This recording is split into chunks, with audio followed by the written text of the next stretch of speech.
Hello दोस्तों, कैसे आप सभी। चांदीवाल टेक्निकल में आप सभी का एक बार फिर से हार्दिक स्वागत है।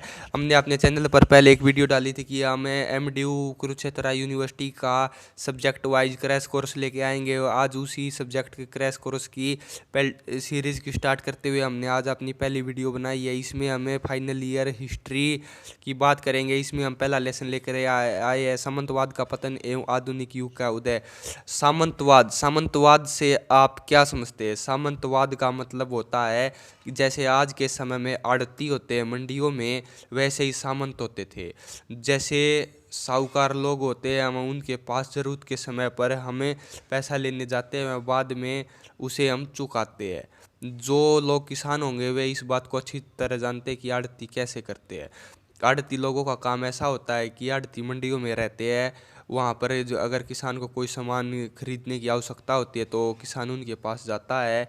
वहाँ जाकर फिर उनसे धन लेता है। आड़ती उन पर दो दो रुपये सैकड़ा, 4 रुपये सैकड़ा के हिसाब से ब्याज लगाते हैं।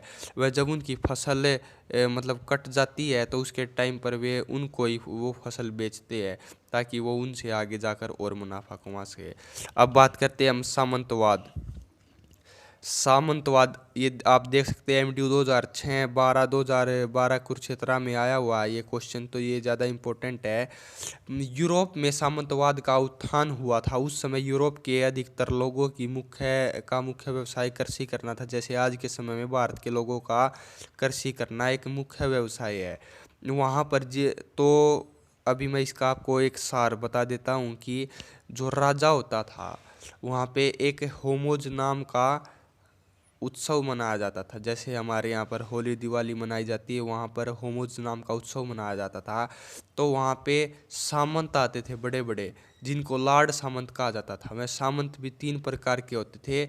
सबसे बड़े लार्ड सामंत, फिर वेसल, और फिर नीचे वाले नाइट सामंत, और उनसे नीचे किसान। तो मतलब 5 श्रेणी हो गई। पहले नंबर पर राजा, और दूसरे नंबर, ये पीडीएफ में धीरे धीरे नीचे चला रहा हूँ, आप धीरे धीरे इसको पढ़ते रहिए। जो राजा होता था, जैसे राजा के पास 10,000 हेक्टेयर भूमि है, तो मान लो उसके पास 10 सामंत आ गए, तो सभी को 1,000 हेक्टेयर दे दिए। वे तो हो गए लार्ड सामंत। और फिर उनके नीचे हो गए वेसल। जैसे 10 सामंत हो गए थे अब बड़े वाले, तो उनके नीचे मान लो 2-2 या 3-3 सामंत, वे अपनी भूमि को उनमें बांट देंगे। उनके नीचे होंगे नाइट सामंत, वेसल वाले नाइट वालों को बांट देंगे।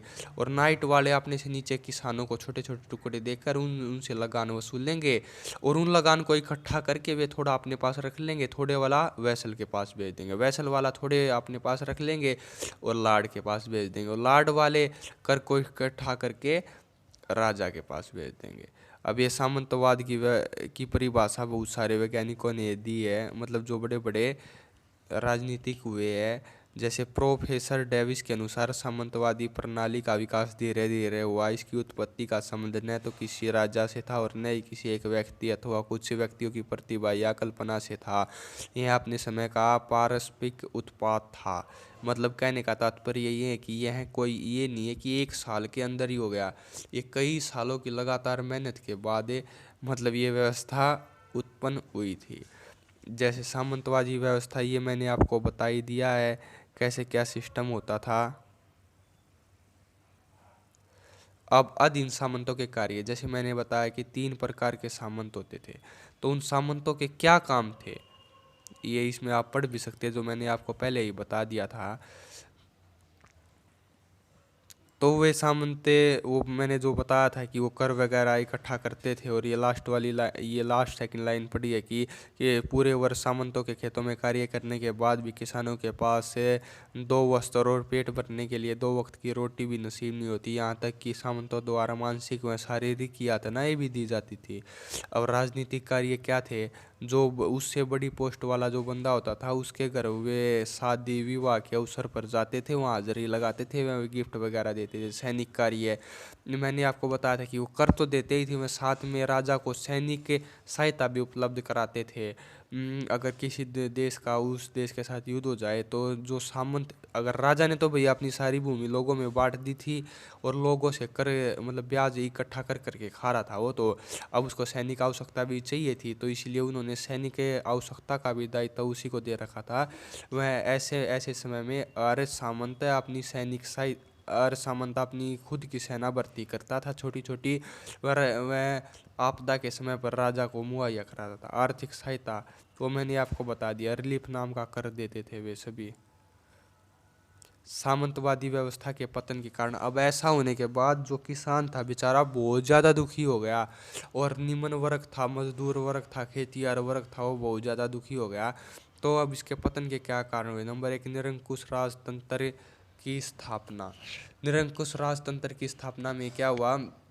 जो 15वीं सदी थी ना, वहाँ में अनेक राष्ट्रीय व निरंकुश राजतंत्रों की स्थापना होने लगी। जैसे जब राजा था पहले तो नाम नाम का राजा था, पर धीरे धीरे क्या हुआ, सामंतों की शक्ति इतनी ज़्यादा बढ़ गई कि उन्होंने राजा को ही मानना बंद कर दिया। तो जैसे मान ले जो उनका वारिस था, उसके मन में तो ये थी हाँ भाई तू तो राजा है, फिर उसने थोड़ा समझा सीखा, और फिर उन्होंने लोगों को अपनी तरफ किया, भाई हम अपने देश का एक राष्ट्रीय आप मतलब पूरा एक देश रखेंगे, इन सामंतों के चक्कर में नहीं बटेंगे। तो इसलिए उन्होंने राष्ट्रीय सेना की स्थापना की। वह सामंतों को हरा कर अपने देश को एकजुट करने में लग गए। नंबर दो, राष्ट्रीयता की भावना। जैसे हमारा देश जब आज़ाद हुआ था तो बहुत सारी रियासतें थी, जिसे सरदार वल्लभ भाई पटेल ने उन सभी रियासतों को एक किया। उसी प्रकार लोगों के मन में ये थी कि राष्ट्रीयता, जैसे हमारा ये नहीं कि सामंतों के चक्करों में रहकर छोटे छोटे हिस्सों में बटा रहे देश की, पूरा देश एक होए। इसी प्रकार उन्होंने राष्ट्रीयता की भावना के साथ सामंतवादी व्यवस्था को उखाड़ने का प्रण किया। नंबर तीन, धर्म युद्ध। जो ईसाई थे और जो मुसलमान थे वे दोनों ये चाहते थे कि हमारा हमारा धर्म विश्व धर्म बने, वह सभी जगह जाकर इसी धर्म का बोलबाला हो। इसी कारण उन दोनों में युद्ध होने लगे। वह सामंतों ने इसमें भी भाग लिया। कुछ तो वहाँ पे मर गए, जो जिंदा थे उनको आर्थिक हानि बहुत ज़्यादा हुई, क्योंकि ये लंबे चल गए, वह दूर दराज के क्षेत्रों में लड़ जाते थे। बारूद का आविष्कार। अब बारूद, जैसे आप जानते हैं कि उन लोगों को पहले बारूद का नहीं पता था। जो स्थानीय सेना ना, जो राजा की सेना थी ना, जो मतलब नया नया राजा बनने की कोई चाहत कर रहा था, उसके पास बारूद था। जैसे आप जानते हैं कि पानीपत की जब पहले लड़ाई हुई थी बाबर व इब्राहिम लोदी के बीच में, भारत वाले तोप को जानते ही नहीं थे क्या थे, बारूद क्या था। तब बाबर ने जब इसका पहली बार इस्तेमाल किया तो इब्राहिम लोदी की इतनी बड़ी सेना कुछ ही समय, एक ही दिन में धराशायी हो गई थी। अब सामंतों के आपसी संघर्ष।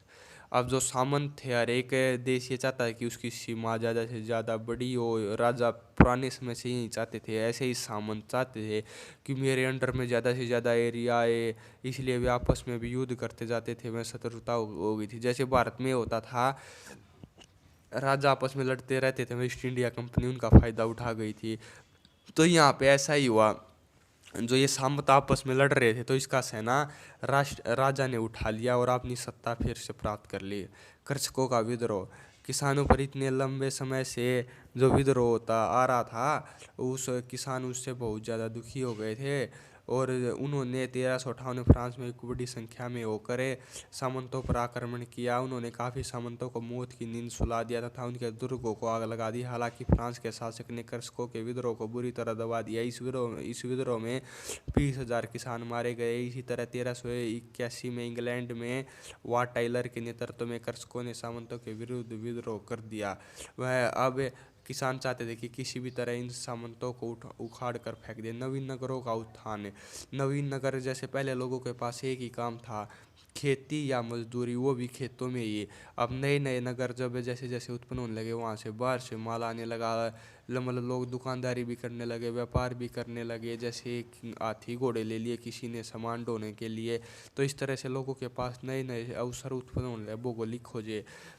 लोग 16वीं शताब्दी में पुर्तगाल, फ्रांस तथा डच नाविकों ने यूरोप में नए नए समुद्री मार्गों की खोज की, जिससे अब क्या हो गया, लोग दूसरे देशों में भी जाने लगे, वह वहाँ जाकर भी काम करने लगे। वहीं इससे नए नए आजीविका के साधन उत्पन्न होने लगे। इससे सामंतवादी जड़ें कमज़ोर हो गई। वहीं पर व्यापारी में उद्योगपतियों के महत्व में वृद्धि हो गई। मुद्रा का प्रचलन हो गया।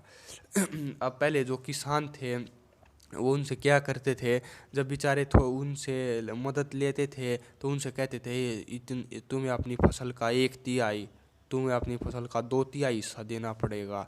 तो इससे किसान बंध जाता था। पर जब से मुद्रा का प्रचलन हुआ ना, तो उन्होंने जो जैसे 500 रुपये लिए है, तो उसको 500 ही रुपये देने पड़ते थे, ये थोड़ी कि 2/3 दे दिया। अब मेहनत करके किसान अपने फसल की जैसे थोड़ी पावर बढ़ा दे, अरे कि उसकी अच्छी तो देखभाल करे, ज़्यादा फसल हो, तो उसको तो वो तो 2/3 लेगा। उसे क्या मतलब कि किसान ने मेहनत किया नहीं की। अब मध्य वर्ग का उत्थान। मध्य वर्ग भी जैसे बहुत ज़्यादा दुखी हो गया था, वो भी इससे पीछा छुटाना चाहता था, इसलिए उसने भी राजा के साथ सहायता की, राजा की सहायता की, जिससे उन्हें इस जो उनका शोषण हो रहा था उससे छुटकारा मिला, वे बड़े पदों पर आसीन हो गए। निष्कर्ष के रूप में कहा जाता है कि 15वीं तथा 16वीं शताब्दी तक यूरोप में सामंतवादी व्यवस्था का महत्व पूरी तरह से समाप्त हो गया। राजा ने राष्ट्रीय सेना की सहायता से सामंतवादी व्यवस्था का पूरी तरह से सफाया किया। इस कार्य में यूरोप का जनसाधारण ने भी राजा का साथ दिया। और एक बात मैं आपको बता दूं कि वीडियो चाहे अच्छी बनी हो या जैसी बनी हो, पर आपको मैंने कंटेंट को समझा दिया है। ज़्यादा इंपॉर्टेंट कंटेंट होता है। मैं जिसने चैनल को सब्सक्राइब नहीं किया वे चैनल को सब्सक्राइब कर दीजिए, लाइक कीजिए, शेयर कीजिए। वह आगे भी ऐसी वीडियो आपको मिलती रहेगी। वह एमडीयू वह कुरुक्षेत्र यूनिवर्सिटी का कोर्स से सेम है। वह कोई भी इसकी ज़्यादा फिक्र न करे। वह इस पर हमें English, Hindi, political science, history का पूरा कोर्स कराएंगे। वह साथ में जो फर्स्ट ईयर में होती है पर्यावरण वाली बुक है, उसको भी हम कराएंगे। वह हमारा जो प्ले लिस्ट वाला सेक्शन, आप वहाँ पर लगातार जाकर देखते रहिए। वहाँ पर एमडीयू से जुड़ी नई नई अपडेटें, हरियाणा सरकार से जुड़ी नई अपडेट, व केंद्र सरकार से जुड़ी नई अपडेटें आती रहती है। जय भारत, जय हरियाणा, चंदीवाल टेक्निकल।